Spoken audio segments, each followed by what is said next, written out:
ఓం నమ శివాయ నమో నమః. కార్తీక పురాణంలోని 7వ రోజు పారాయణం. ద్వాపర యుగంలో సువీరుడు అనే దుర్మార్గుడైన రాజు ఉండేవాడు.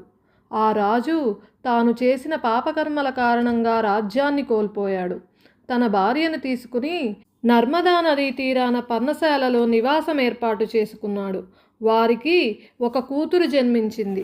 ఆ కూతురు 8 సంవత్సరాల వయసు వచ్చేసరికి చూడడానికి బుట్టబొమ్మలా ఉన్నది. ఆమెను ఒక మునికుమారుడు మోహించి వివాహం చేసుకోవాలనుకున్నాడు. అందుకు సువీరుడిని నీ కూతురినిచ్చి వివాహం చేయమని కోరాడు. అందుకుగాను సువీరుడు, నా కూతురిని ఇచ్చి వివాహం చేయాలంటే నేను కోరినంత ధనం ఇవ్వాలంటాడు. అందుకు అంగీకరించిన మునికుమారుడు కన్యాశుల్కం ఇచ్చి ఆ బాలికను వివాహం చేసుకుని తనతో తీసుకుని వెళ్తాడు. ఆ వచ్చిన ధనంతో సువీరుడు ఆనందంగా జీవించసాగాడు. వారికి మరలా ఒక ఆడపిల్ల జన్మించింది. బిడ్డను కూడా అమ్మి సొమ్ము చేసుకోవచ్చునని సువీరుడు ఆనందించాడు. కానీ కొంతకాలానికి సువీరుడు మరణించాడు. కన్యాశుల్కం తీసుకుని కన్యాదానం కూడా చేయని కారణంగా యమభటులు యమలోకానికి తీసుకువెళ్ళారు.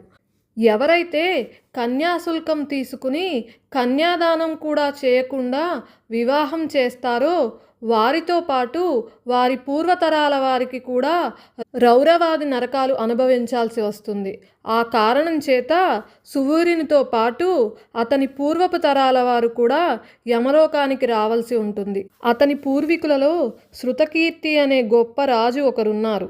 అతను చేసిన పుణ్యకార్యాల కారణంగా స్వర్గంలో ఇంద్రాదుల చేత గౌరవించబడుతూ సమస్త సుఖాలను అనుభవిస్తున్నారు. సువీరునికి యముడు విధించిన శిక్ష కారణం చేత శృతకీర్తిని యమదూతలు స్వర్గం నుండి నరకానికి తీసుకువచ్చారు.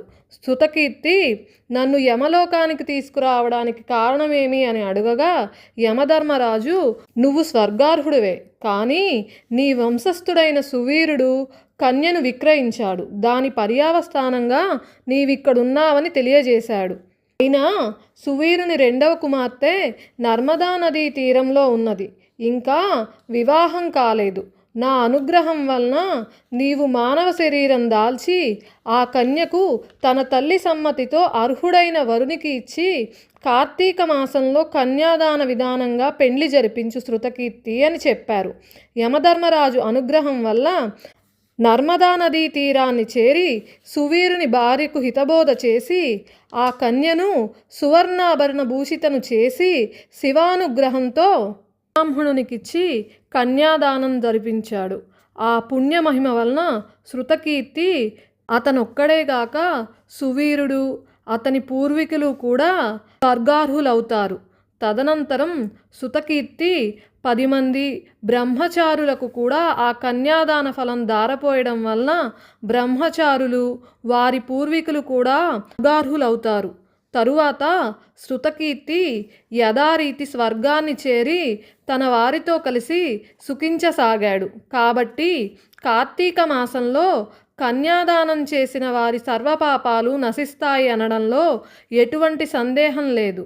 కావున కన్యాదానం చేయాలనే సంకల్పం ఉండి కూడా సంతానం లేని వారు బ్రాహ్మణ కన్యను కన్యాదానం చేసేవారికి కానీ కన్యాదానం అందుకోబోతున్న బ్రాహ్మణోత్తమునికి కానీ ధన సహాయం చేసిన, అలాగే తల్లి తండ్రి లేని ఉత్తమ కన్యలకు కన్యాదానం చేసిన అటువంటి కన్యాదాన ఫలాన్నే పొందుతారు.